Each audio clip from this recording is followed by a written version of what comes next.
Hey guys, just doing an update on my Savannah monitor. I know it's been a while since I've done a video or update on him. His name is Viper.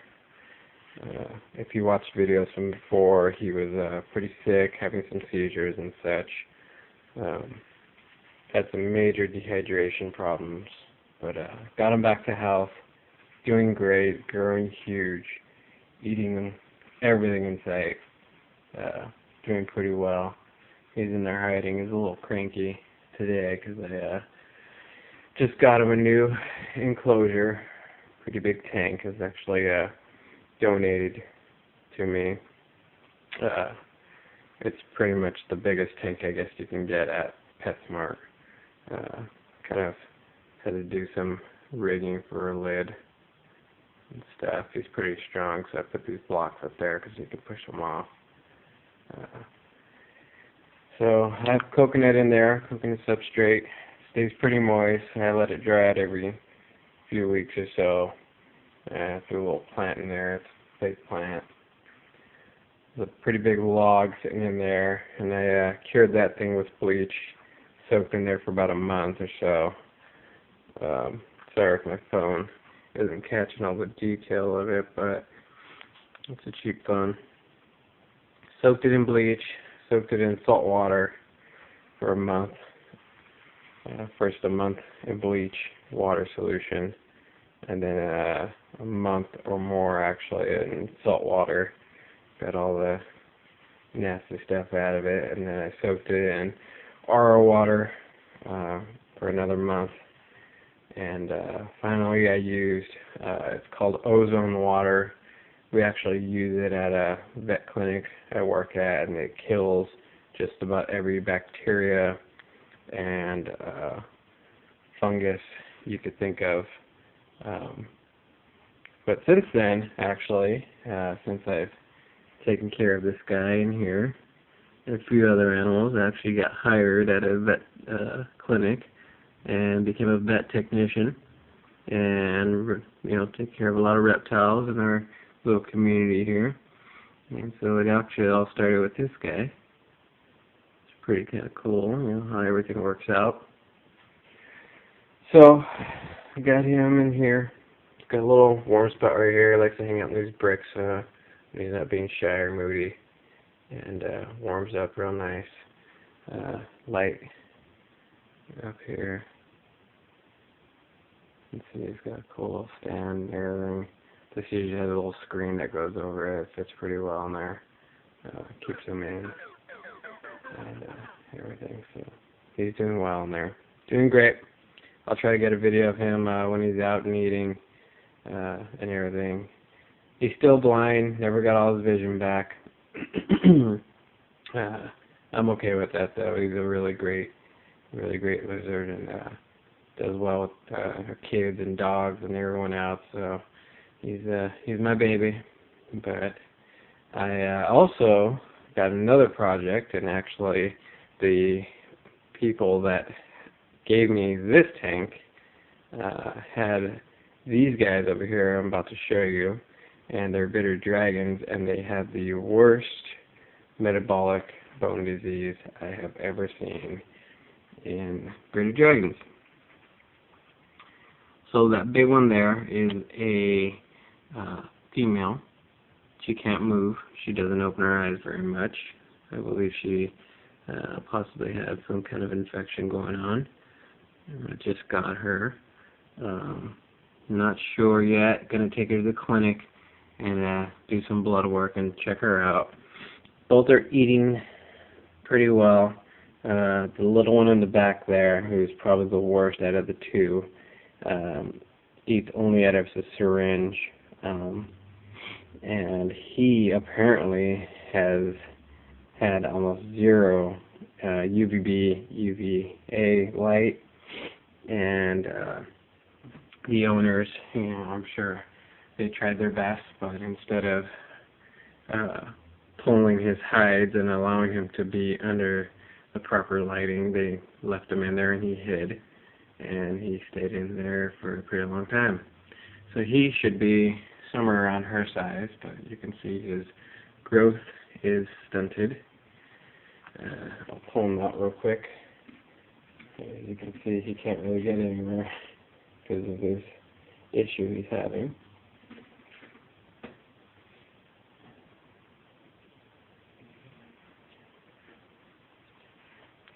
So I don't know if you can see, but his mouth can't even close at all. There. His head and everything is underdeveloped. And his front legs have these little curls in the bone. I believe they're broken. I'll let you know what we find out tomorrow. I'm going to take him in, do some x-rays on him, and check out his blood work and see what's going on with him. Both front legs look like that. Pretty curled up. Can't straighten them out really. I'm sure it's pretty painful. Back legs aren't even strong enough to push him along. His tail and everything looks fairly full. It's kind of weird. I guess because he is eating, he's just not getting supplements or proper lighting. So we're going to see if we can get him at least healthy again. I've had bearded dragons with the same issue, not quite as bad, and I brought them back to health, and they are doing well. Yeah, at least he's feisty. It's good that they have a little fight in him like that. Keeps him going. So I have his temps. It goes anywhere between 70 and 90 degrees in there. People have told me to use a Sunglow UVB bulb, but I don't. I just use a regular, UVB bulb that you can get from PetSmart, and it is a Exoterra bulb in there for desert. And how I treat them, and this is kind of how we treat them at our clinic, is I don't provide any hides for them at all. They have no choice but to be in the light, and they get that light basically as much as possible.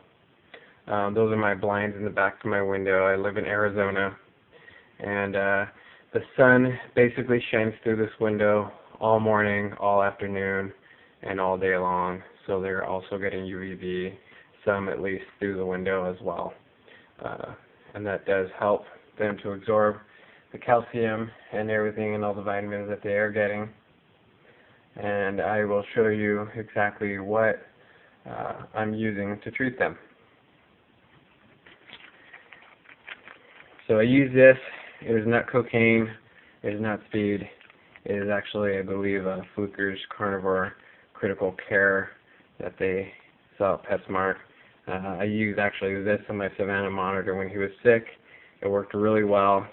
So I'm going to continue to use it with them as a little extra boost in vitamins and everything in it. But I use primarily this Critical Care and Carnivore Care mix. You can find it online, I'm sure, pretty cheap. It works great. These packages cost me only a few dollars. I get them at my clinic because we do treat reptiles there. And see, it's all nice and mixed up in there. I use a syringe to feed it to them. And I put a lot of water in there to give them some hydration because I haven't had any in who knows how long. We plan on tomorrow starting them on some high calcium treatment with some calcium globulin injections and some calcium injections at the clinic. And then we are also going to add, besides this light, another UV light on there to make sure that they're getting maximum absorption from the light. So those are my next projects. Cool little guys. Having a little rough life, but I think we'll get them back to normal pretty soon. This is actually my baby right here. That's actually my girlfriend's baby.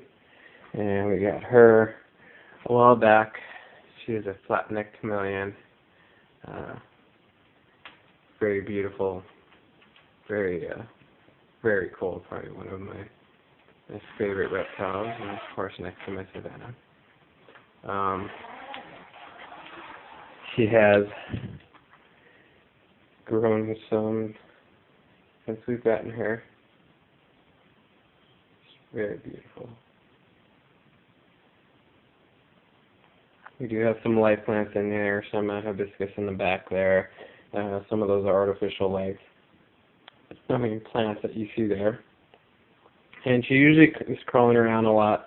I kind of just woke her up just to get a quick video of her and everything, and show you guys her. She does have UVB bulb here, and one up there, and then this one does a heat lamp to provide extra heat, which we don't need as much in the next coming months because it's going to be summer soon, and I keep my house pretty warm as it is with all of these guys going on here. This enclosure was actually dropped off at our clinic, and the owners had a rosy boa in it. Since then, I found a new home for the boa. I wasn't just not a boa fan. Some people are. I'm just not. So it does have a plastic liner on the bottom, which is pretty cool because I can add substrate in there if I want. It stays pretty humid in this room because all the other animals I have in here need humidity, so I spray her down and spray her cage down quite a bit, and then have a drip system up on top that drips into the plants and everything, and it contains water and humidity pretty well. So I got that for free. Kind of a cool thing about being in this industry and field, especially as a technician at a clinic. You end up with some pretty cool stuff.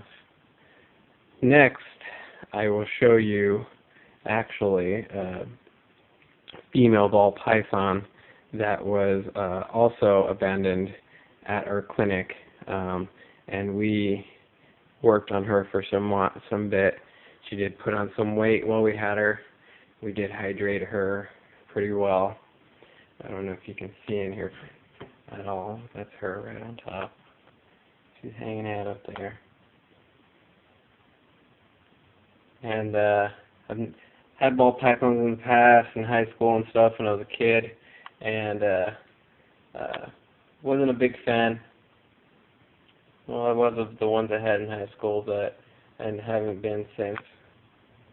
So we took good care of her. She's fattened up quite a bit, and I believe she's over 1,600 grams or so. Extremely healthy. Eats so much. I've never had a ball python that has, or seen one that has eaten this well as her. And actually, what had happened was they dropped her off. We took care of her, and the conditions we were keeping her in actually put her into the cool down temperatures, and she started to ovulate. I ended up bringing her home, and actually, that's her back there. All that right there. So I brought her home, and neighbor came by, and he knows I work at the clinic and everything. That's her. And came by with 2 ball pythons and said, "Hey, my friend has these ball pythons. Do you want them?" It's freezing cold outside when he brought them over. I said, okay. Took them in right away. Checked them for respiratory infections and mites and just, you know, the common thing that you would see with these guys. And was in a bit of a hurry, and I know, shame on me, I should have did a better job at it, but I ended up putting them all in the same enclosure because they were freezing cold, and I just wanted to get them all taken care of. They were extremely dehydrated, hadn't eaten in I don't know when, and Just wanted to try to get them in better health as soon as possible.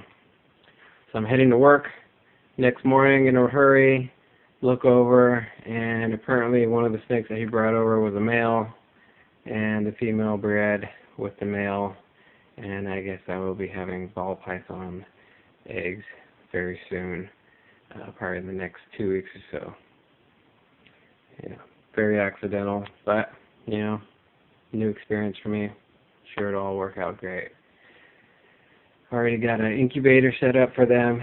They're eating very well. I feed them frozen thawed mice only. The mice that we get come from a lab, so we buy them in bulk at my clinic, and then I get them from them, and that's to ensure that they don't have any diseases or any kind of weird stuff that you would find from local, you know, people breeding mice and rats and everything, and I get them for a pretty good price, better than you can buy at PetSmart, that's for sure, and or Petco. So that is another one of my projects that I'm working on. It's pretty cool. Got to split them all up soon. Have another enclosure I'm working on for them, and alright, that'll be it. So that is my update for some of my reptiles that I have.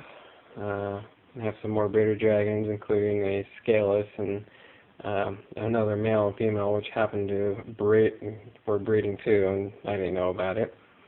Working long hours at a clinic, you tend to have things like that happen without you knowing. So, anyways, thanks for watching, guys.